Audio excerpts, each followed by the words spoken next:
What's good, y'all? It's the Demouchets REACT, and we're back with another video. Who we got today, C? Today we're back with another American reaction. So excited about this video. If you're new to us And we're new to you, make sure you scroll down, hit that subscribe button, and turn on the post notification bell because we're on the road to 200K. And we cannot get there without you guys, alright? Join the family. Without further ado, let's get into the video. Let's get it. Hi everyone, welcome to Stavgard. This is a Viking Age village. We have the first building, it's from the 500s circa, and if we back a little bit up here, you will have the farmstead itself with most of the buildings from the Iron Age. On my left hand side up there is a 900 centuries building, which we call Bandelundahuset because we found it in Bandelunda, just a short walk from here. It has a very, very interesting story, and I would love to tell it to you. Let's get it.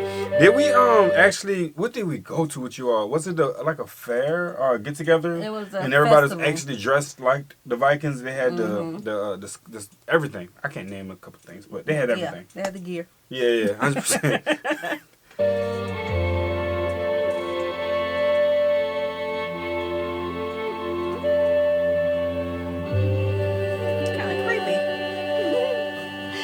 Hi everyone, and welcome to beautiful Stavgard, a Viking Age village.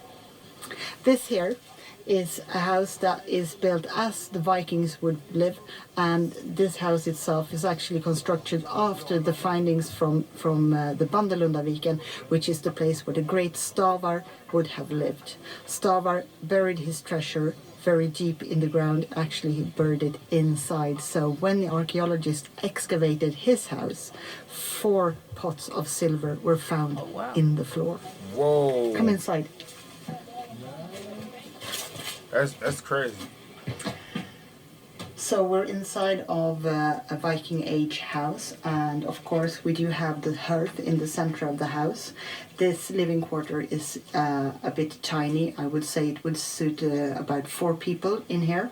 Of course we do have everything that you need. We have the sleeping quarters, raised beds that would make you comfortable and warm. We have the hearth in the middle, and of course we have some storage facilities and the dining room table. Hold on, y'all. I gotta bring that back. Raised beds that would make you comfortable and warm. We have. That has to be like some 6-foot men.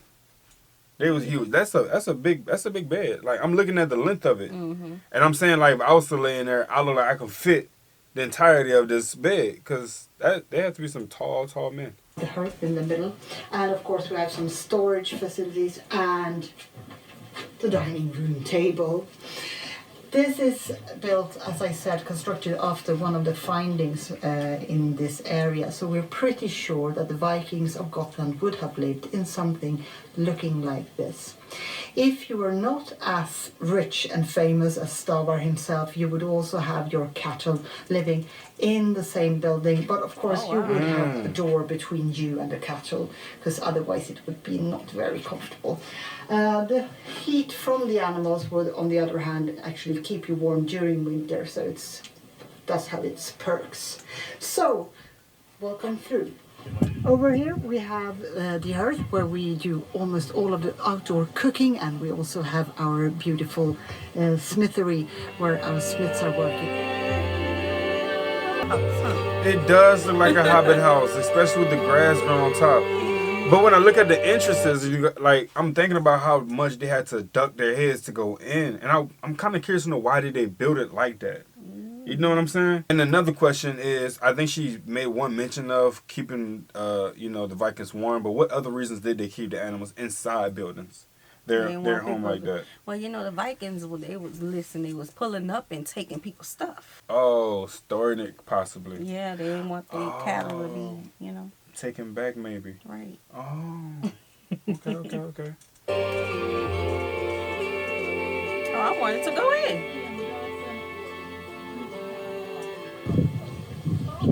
Uh-oh. Are we going in?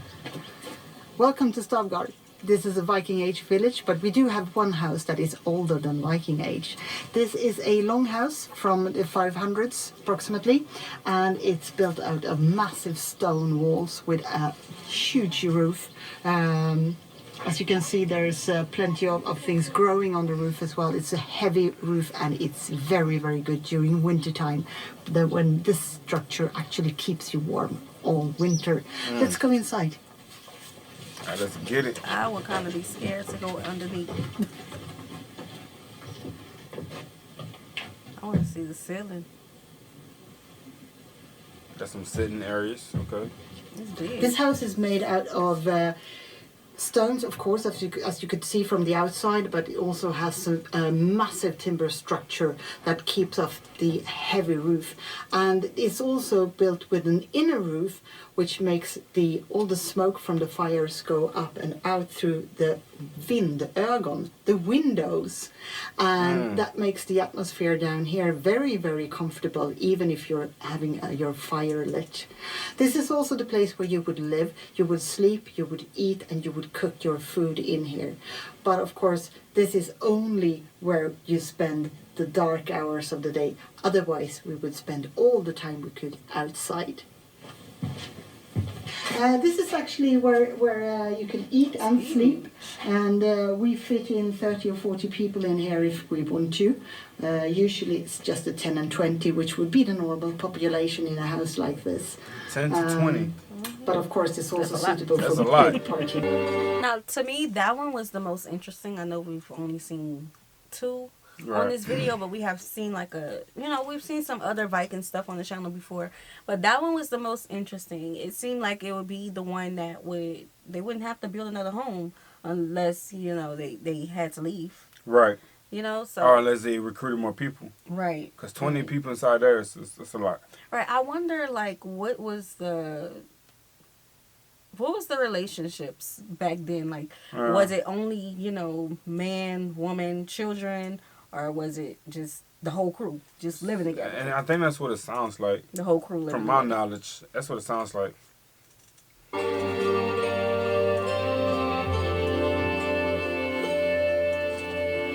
Got a little tiny window right there.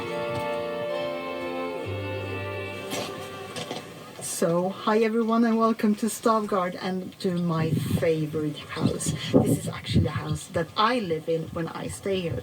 So we usually use this for crafts and for wool crafts, and you will see that it has a lot of textile things in it.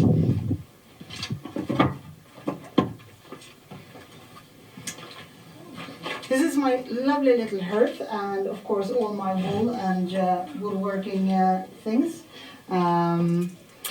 It's a very cozy little house, and one of the houses that has a great light in it, and this construction would actually originate in around the 900s and over to the 1000s really. So it's borderline Swedish medieval houses, and these kind of houses were actually built all the way through the 1900s, and they are excellent because you can actually pack it together and just lift everything up, pack it together, move it and place it somewhere else. So from an archaeological view, this is horrible. It leaves no traces whatsoever for archaeologists to work with. But it is a lovely house to live in. Just look at the space and look at the light.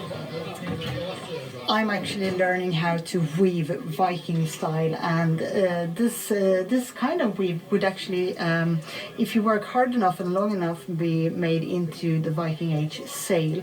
So it all starts off with the Gotlandic wool that makes it possible for the Vikings to travel all around the world. It takes 4 to 5 years to weave a sail for one ship. 45.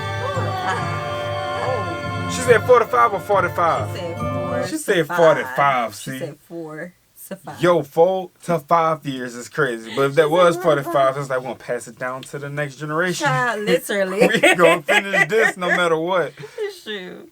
Alright, y'all, we're going to stop it right there, man. Make sure you guys are going to check the channel out. Yeah, like wife was saying, we did see other videos that you guys sent in pertaining to the Vikings and how they live. But I felt like this one was a more in-depth version because she showed 3 different homes of how they got down. And the second one had like 20 people that could have stayed in. Y'all, just think about that. Yeah. At the times that they was living in. That's crazy. That was my favorite one. Yeah. That was my favorite one. All right, y'all. If y'all want us to cover more Viking stuff, let us know. All right, and let us know what else should we cover about your history and culture and Facts. fun things. All right. Be sure to subscribe. We'll see you soon. Peace.